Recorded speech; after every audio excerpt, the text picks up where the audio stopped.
Televisa presenta.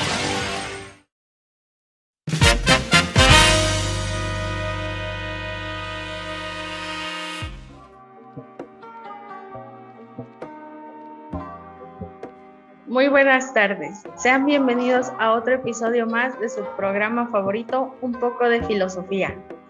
Hoy estaremos hablando de dos corrientes filosóficas que pertenecen a la filosofía contemporánea, el existencialismo y el criticismo.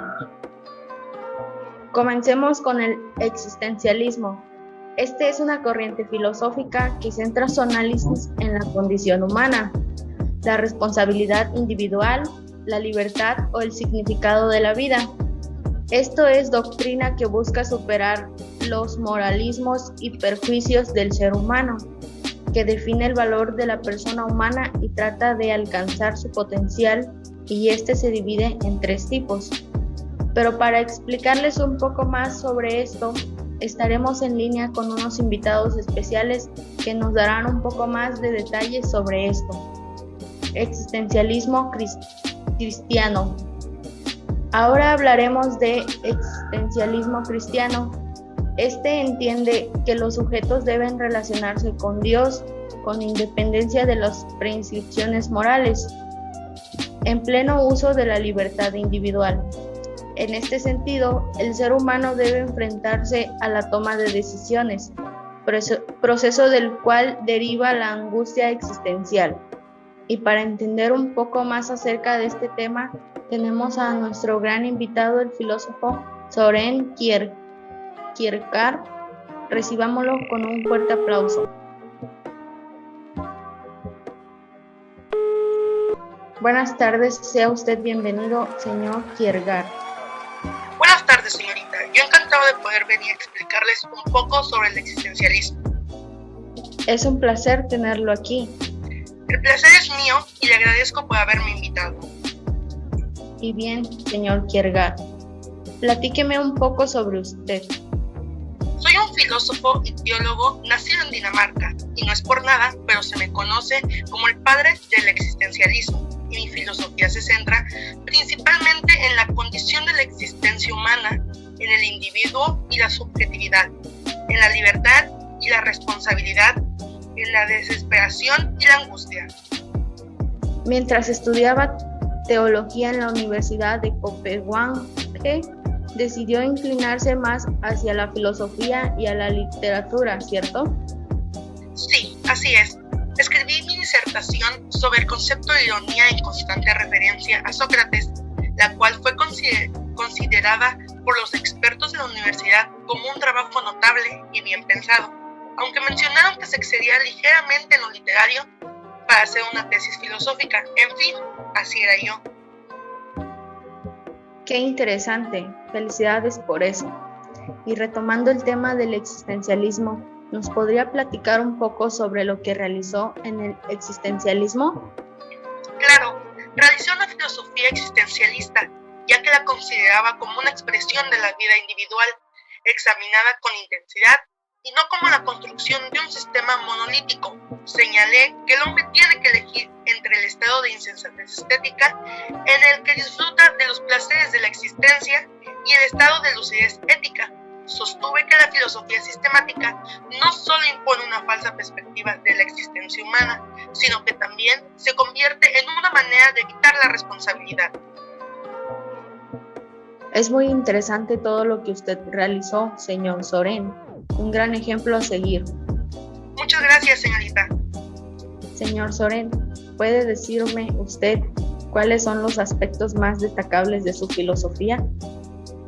Como primer aspecto más destacable es la libertad de elección define la vida. Siempre creí que la vida consiste fundamentalmente en elegir, y es a través de las elecciones como vamos desarrollando nuestra existencia, lo que habla sobre quiénes somos y qué historias hemos dejado a nuestras espaldas. Como segundo aspecto, las elecciones son inevitables. Hagamos lo que hagamos, debemos decidir constantemente, dado que no hacer nada es también una opción que hemos elegido al encontrarnos ante una encrucijada de posibles acciones a realizar. Como tercer aspecto, el vértigo. Desde mi punto de vista, veo que sentimos constantemente el peso de la libertad, lo cual hace que sintamos vértigo existencial ante la idea de que no hay nada que nos separe del vacío. La incertidumbre hace que nos parezca que todo se puede echar a perder. Y mis ideas no estaban tan exentas de críticas. Por ejemplo, es habitual que se acuse de ser demasiado individualista, ya que parte de las preguntas filosóficas que tienen que ver con la persona sola y no con la persona en sociedad. Es como si el mundo exterior no existiese y los fenómenos sociales tuviesen un impacto desdeñable en nuestras vidas. Estoy realmente asombrada por todo lo que usted ha descubierto y ha dado a los seres humanos, y me intriga saber qué fue lo que usted quiso dar a entender al decir la angustia nos llena. Como pasamos de una lección a otra constantemente, experimentamos angustia en menor o mayor medida.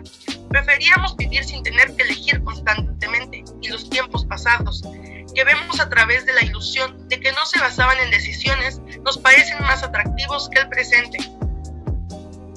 Y por último, ¿cuál fue tu idea de angustia afirmada? El bien más alto para el individuo es encontrar su propia vocación. Siempre dije, debo encontrar una verdad que sea verdadera para mí, la idea por la que pueda vivir o pueda morir. La idea que está detrás es que uno debe escoger su propio camino sin la ayuda de normas o criterios universales u objetivos. Señor Kierkegaard, le agradezco infinitamente el que haya aceptado compartirnos un poco sobre su historia y todo lo que ha logrado. Fue un gusto estar aquí con usted, señorita. Gracias a todos los que nos acompañaron en esta gran plática. Hasta luego. Bueno, ahora como representante del existencialismo agnóstico, recibámoslo con un fuerte aplauso a Martin Heidegger.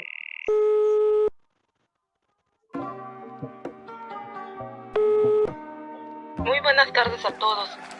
Agradezco mucho la invitación y dígame, señorita, ¿qué es lo que desea saber? Primero que nada, cuéntenos un poco sobre usted. Bueno, nací el 26 de septiembre de 1889 en Meskirch, un pueblo de Alemania. Mis padres eran católicos romanos devotos, por lo que yo decidí estudiar teología en la Universidad de Freiburg, aunque finalmente decidí dedicarme a la filosofía. De hecho, en el año 1914 obtuve mi doctorado con una tesis sobre el psicologismo, y en la década de 1920 trabajé como profesor de filosofía en la Universidad de Marburg y posteriormente en la de Freiburg, en la que ejercí durante el resto de mi carrera. Entiendo. Con razón muchos dicen que sus planteamientos estaban casados con los procesos mentales. Y ahora, dígame, ¿cuáles han sido sus aportes? Por lo que he visto, lo que más destacan de mis aportaciones es mi obra Ser y Tiempo. En ella trato de responder a una pregunta clave. ¿Qué significa exactamente ser? ¿Y en qué consiste la existencia? ¿Y cuál es su característica fundamental, si es que existe una? ¿Puede hablarnos más sobre su obra? Con mucho gusto.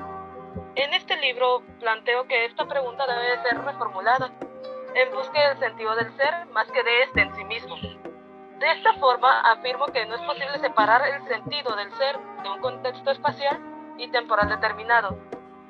Y es así como hablo de la existencia humana como Dasein o ser en el mundo. Interesante. Entonces, ¿es a partir de ahí que lo consideran un representante del existencialismo agnóstico?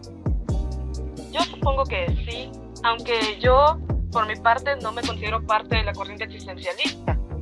Pero debo admitir que la primera etapa que trato en mi obra tiene que ver con lo que se establece en el existencialismo agnóstico, pues en ningún momento hago mención a que Dios sea relevante para la existencia humana y solo me enfoco en que el humano fue arrojado al mundo y sabe que es inevitable que su vida terminará en algún momento. Oh, demasiado directo, pero puedo entenderlo. Lastimosamente ya casi terminamos. Esta sí que fue una entrevista rápida, pero le tengo una última pregunta. ¿Cómo cree que su pensamiento afecte en la educación actual? Esa es una pregunta interesante. Bueno, primero quiero recalcar que a diferencia de lo que planteaban Descartes y otros autores previos a mí, yo considero que las personas no somos entes pensantes aislados del mundo que nos rodea, sino que esta interacción con el entorno es una parte fundamental en nosotros como seres, por lo que no es posible dominar el ser e intentar que lleve una vida sin autenticidad. Partiendo de esto y tomando en cuenta lo que he visto que la educación actual quiere, puedo decir que es de esa forma en la que impacto, considerando la autenticidad. Pues los alumnos, o en sí, en la vida en sociedad, muchos autores han dicho que dejamos de ser auténticos. Y considerar esto para los estudiantes puede impulsar su creatividad e incluso que tengan un pensamiento mucho más crítico. Vaya, concuerdo con usted. Siento que es algo que muchas veces se pierde en la educación actual y deja que el estudiante sea auténtico. Impulsa su creatividad. Muchas gracias por asistir y compartir esto con nosotros. El placer es mío, señorita. Gracias por la invitación nuevamente. Como siguiente punto tenemos al representante del existencialismo ateo. Muy bien, les presento al señor Jean-Paul Sartre. Hola, ¿qué tal? Gracias por invitarme. Dígame, ¿cuáles son sus preguntas o en qué le puedo ayudar el día de hoy? Quisiera hacerle una serie de preguntas y empecemos por la primera. ¿En qué consiste la corriente filosófica que fundaste o de la que eres parte? Formo parte de la filosofía existencialista. Esta filosofía es la corriente que coloca mi atención en el análisis y la descripción rigurosa dependiendo del método fenomenológico de la existencia. El afán fundamental de esta corriente es poner al descubierto estructuras constitutivas del hombre, el cual es determinado esencialmente como un ser abierto a la realidad del mundo, el cual se le presenta como un problema, un enigma, pero que le es inevitable en su quehacer y conocer. Es por eso por lo que las estructuras antropológicas no solo sirven de comunicación con el mundo, sino que son algo esencial que determina al hombre, ya que no es opcional a vérselas con el mundo. Esto significa que el hombre tiene que disputar, ya que es una parte primordial, es parte del hombre. Entonces, aquí tenemos una primera determinación paradójica de la existencia. El mundo es una sucesión inmediata de su realidad y se le presenta como enigma. La relación con él es necesaria y quebradiza, pues no se aporta el elemento que da sentido y plenitud. Muy bien, sin duda fue una respuesta muy concreta a lo que se pregunta. Pero en la siguiente pregunta, ¿qué es el existencialismo ateo? Bueno, el existencialismo ateo rechaza cualquier tipo de justificación metafísica de la existencia.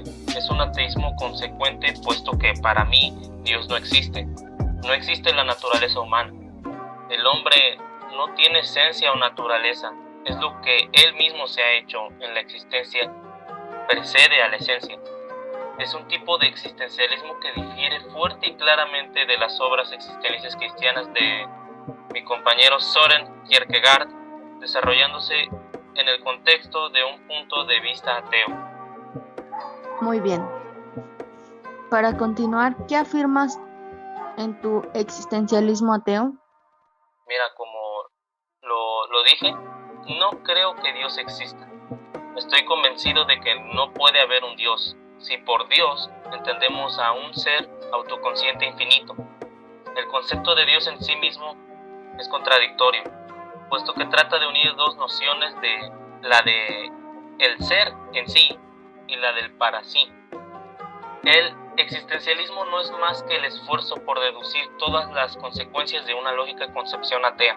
Sin embargo, el existencialismo no agota todo su caudal en la prueba de la no existencia de Dios, insistiendo, además, en que, aunque Dios existiera, nada cambiaría.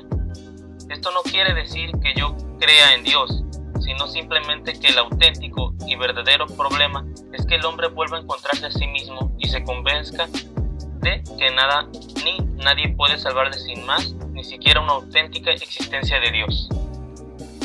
Agradezco cada una de tus palabras en la respuesta, pero ¿qué cree que aporta su filosofía a la educación?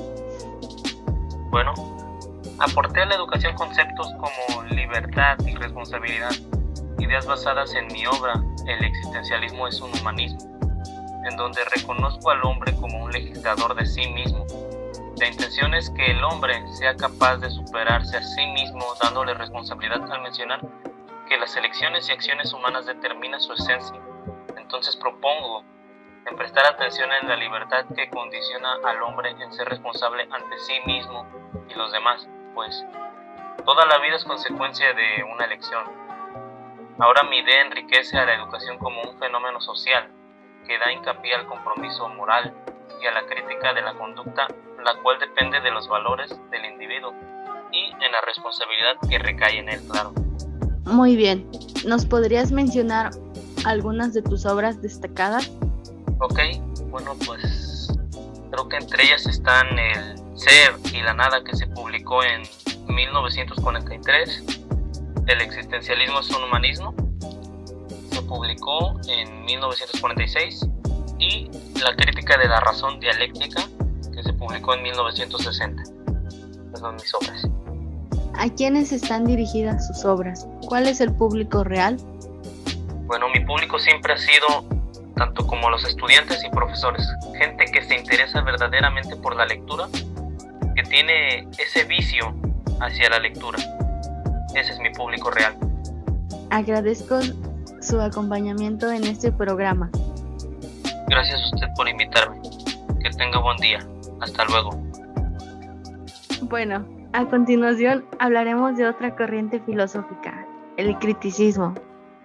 Para ponerlos un poco en contexto, el criticismo es una teoría que investiga sobre el conocimiento, las limitaciones y fuentes, y también se define como un sistema de pensamiento que explora el fundamento del conocimiento como base a la reflexión filosófica. Pero mejor escuchemos a un experto en el tema, nuestro invitado especial, el filósofo alemán Immanuel Kant.